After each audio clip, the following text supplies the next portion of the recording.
Hello, guys, and welcome to another episode from the Arts Cafe.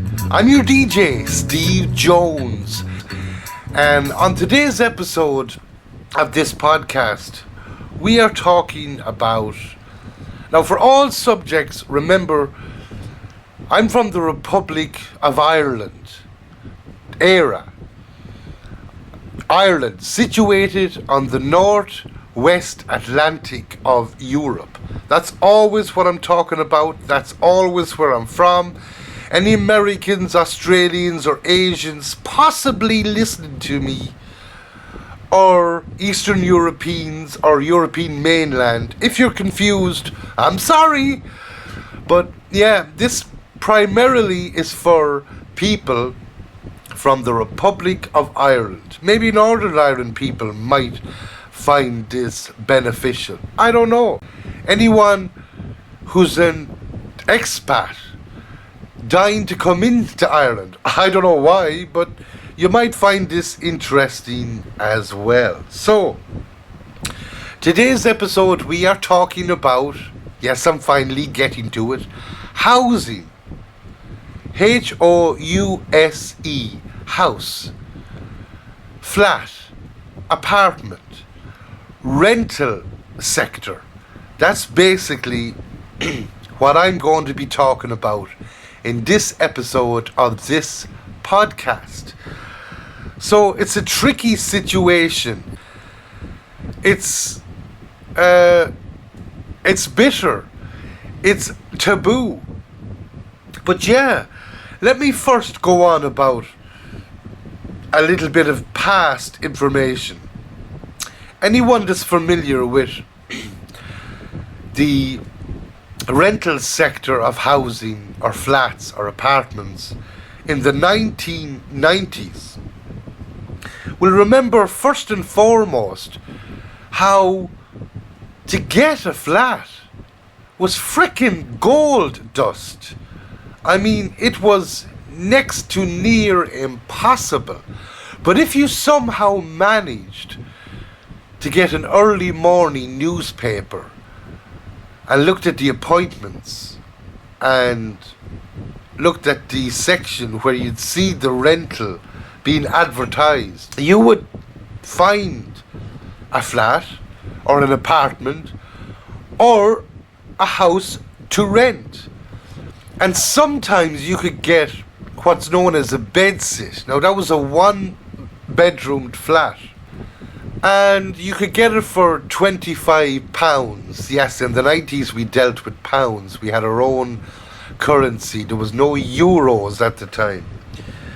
But the landlords were basically prats. I mean, they could do what they want. If you got a flat in the, would say, just for talk's sake, it's 1995 and you're working in a fast food shop and you're getting let's see, £175 a week. That was probably the average wage in 95.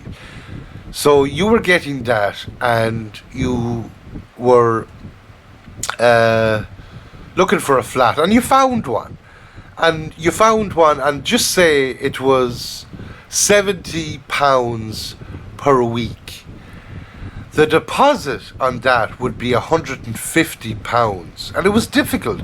But if you paid that deposit and if you paid your rent, £70, £75, £80 for a week, every week, for maybe a year, or let's say 2 years.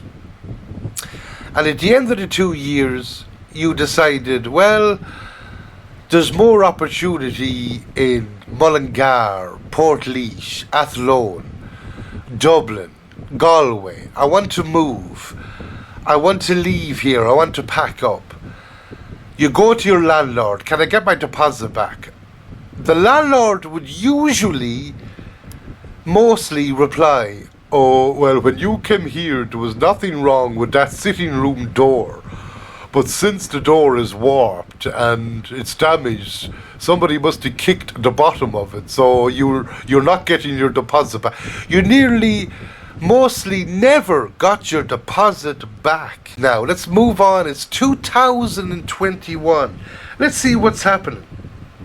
Well, we know that the city prices of flats, apartments, and houses to rent is much more expensive than houses in country towns. Okay, so urban areas are definitely higher prices than rural areas. Definitely they are much more higher prices. So that's why the whole concept of decentralization was introduced, and it was taken advantage of.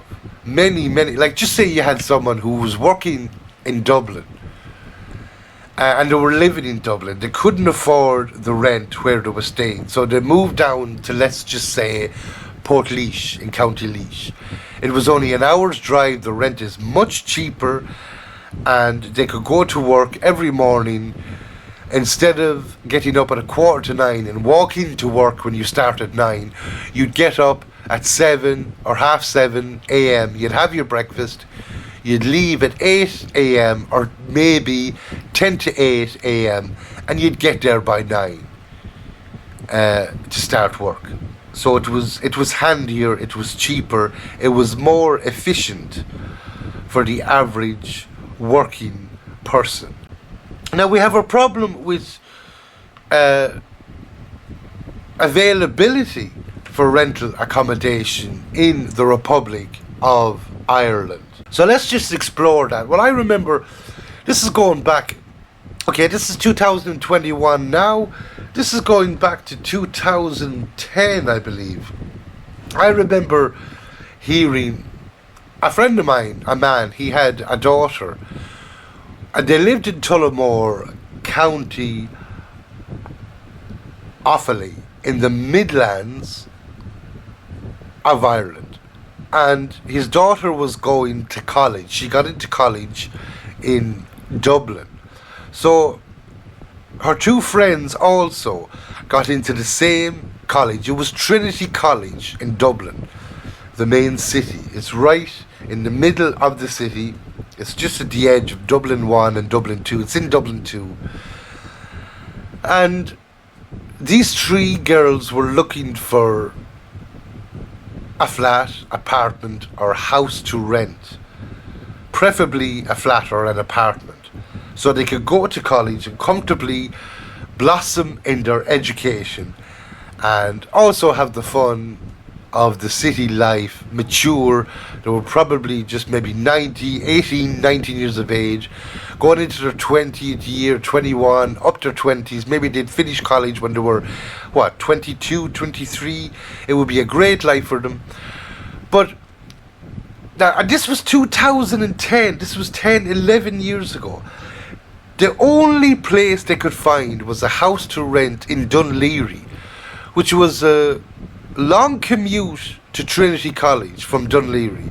And they found a rented house, and the deposit for that in 2010 was €1,000.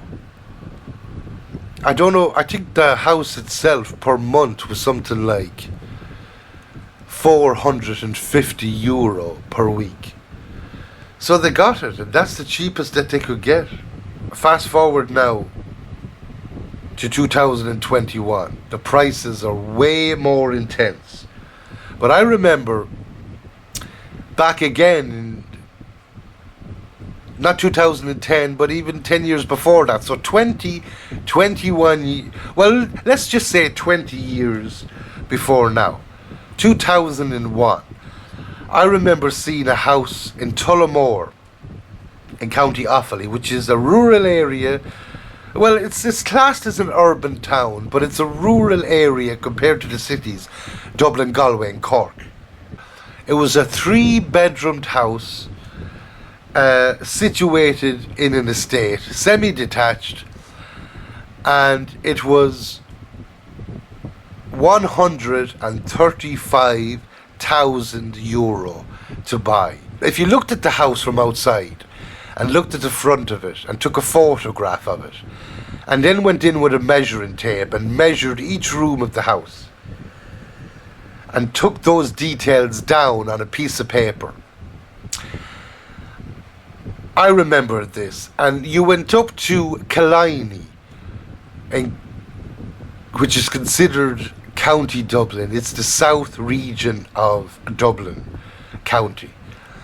But the house prices in Stillorgan, Foxrock, Dunleary, Killiney, all those areas, Templeogue, Terranure, Harold's Cross, they're all just apartments, flats and housing. They're massively expensive there. And there was a particular house in Killiney, a friend of mine lived in it, and if you stood outside that house and took a photograph of that and went inside with a measuring tape and measured all the rooms, and took the details down, you would find that those rooms in the house in Killiney were slightly smaller than the one I mentioned in Tullamore. And you would find, if you compared both photographs, each house looked similar. But the one in Tullamore, remember I said it was €135,000? The one in Killiney was €450,000 for a house with rooms slightly smaller. Just because of the position, it was much dearer. So I mean, just think about that. That's crazy. Okay, now we're in modern times, so let's talk about 2021. Guys, it was bad in the 90s. It was bad in 2001. It was bad in 2010. We're in 2021 now. There are situations now, it doesn't matter where you are. Dublin, Cork, Galway, Tullamore, Mullingar, Portlaoise, Athlone, it doesn't matter. There's rent pressure zones, and they last for 12 months, and the landlord can do whatever they frickin' want. And those rent pressure zones last for 12 months, and they have really stumped people for a long time. Thankfully, there's a new law in, apparently, that landlords cannot do whatever they want in rent pressure zones, which they used to be able to just rise the rent to whatever amount they saw fit. But now there's a new law or bylaw which states that a landlord can only rise the rent in conjunction with inflation. So at least that's something to really think about this. How can this be solved? How can we survive? How can our kids, how can our college students survive? How can the person who's a newly married couple, how can those people survive with the promise of the affordable housing scheme when it's just lies? Now guys, I've run out of time again, but I just wanted to say before I go, I deliberately talk in a speed where I try and make it, where the listener can track and follow. I don't try to talk fast because that is just ridiculous and hard to follow. So I hope you've enjoyed this podcast episode. And yeah, I'm your DJ Steve Jones. And once again, thank you for joining me, and you have been listening to the podcast from the Arts Cafe. Until the next video, let's do it to them before they do it to us.